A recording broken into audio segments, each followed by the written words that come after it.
Detrás, o sea, vamos a calibrar. Thank you for your collaboration. Ok, más acá. Más. Más. Ahí, ¿él no se ve? No. Ok. Ok. Estamos listos. Ponme derecho al nombre.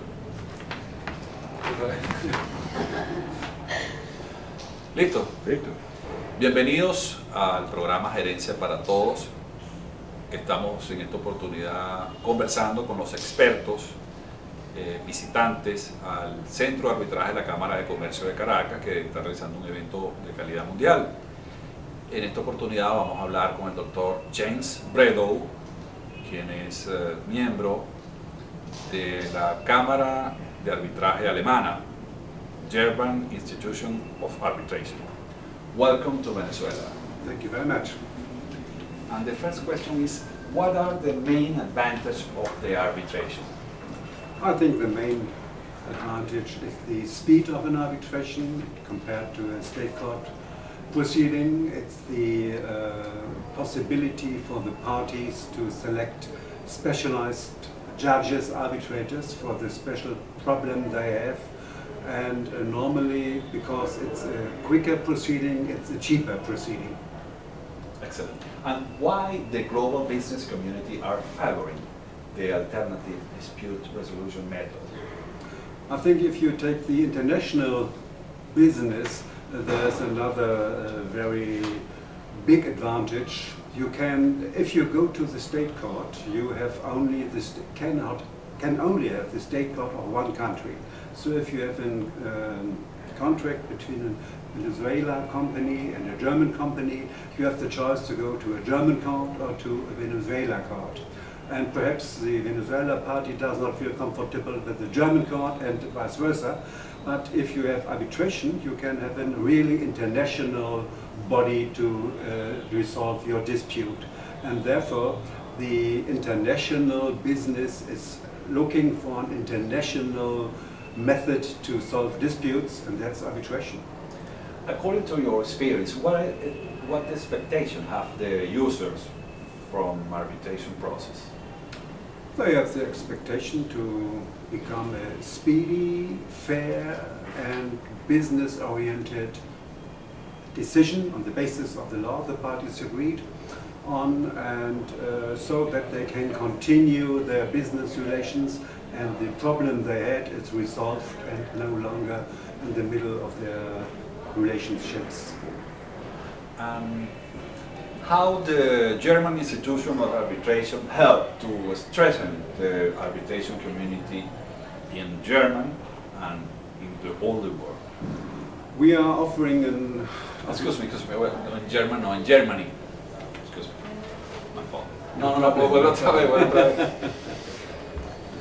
Germany, Deutschland. Deutschland, yes.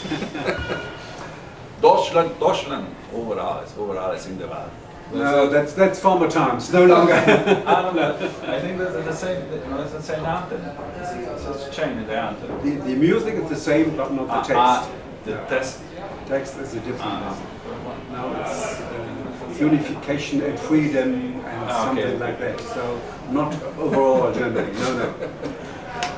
With the world. Ok, vamos con la pregunta. So, how the German institution of arbitration helped to strengthen the arbitration community in Hong Kong? Again. How the German institution of arbitration helped to strengthen the arbitration community in Germany and in all the world? I think the main issue is that we are offering our administration services and offering our arbitration rules. Our arbitration rules are oriented based on the UNCITRAL model law, on the UNCITRAL arbitration rules. It's a worldwide accepted system, and we are offering these rules, and we are administering this, and so it's easy for the parties to conduct an arbitration in Germany or all over the world under our rules, and the specific help we are offering is that we always, when the parties need help for appointing an arbitrator, finding an arbitrator, which language skills the parties need, and so on, then we can help. And we are quite experienced in the business, so I think I can say they have the help they need if they are proceeding in international dispute. How do we keep the arbitration services at pace with the development of information technology? I think it's a question of the parties and the arbitrators, and a lot of arbitrations, most of the arbitrations, use the email transportation, which is quick and safe. And sometimes they are using video conferences, and of course they use PowerPoint presentations and so on. And so I think it's the normal development of the business world. And tools like video conference, this kind of tools is useful to the arbitration process too? It can be helpful. It cannot be instead of the oral hearing, but it can help in the preparation of the hearing. It can make it superfluous to have meetings in between the hearings, and so it's helpful, yes. It cannot be done everything by video conferences, but it can be really helpful. And which are the main challenges for the development of international arbitration? It's a good question. I think one of the big challenges is that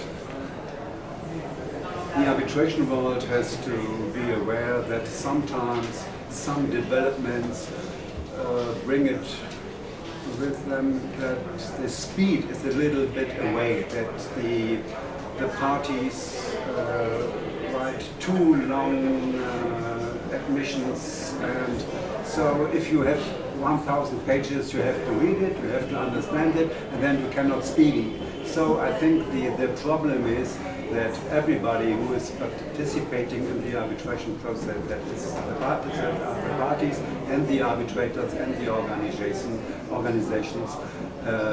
find back to some discipline and have in mind that everybody wants to have a quick proceeding, and that everybody has to bring their part in finding the speed they need.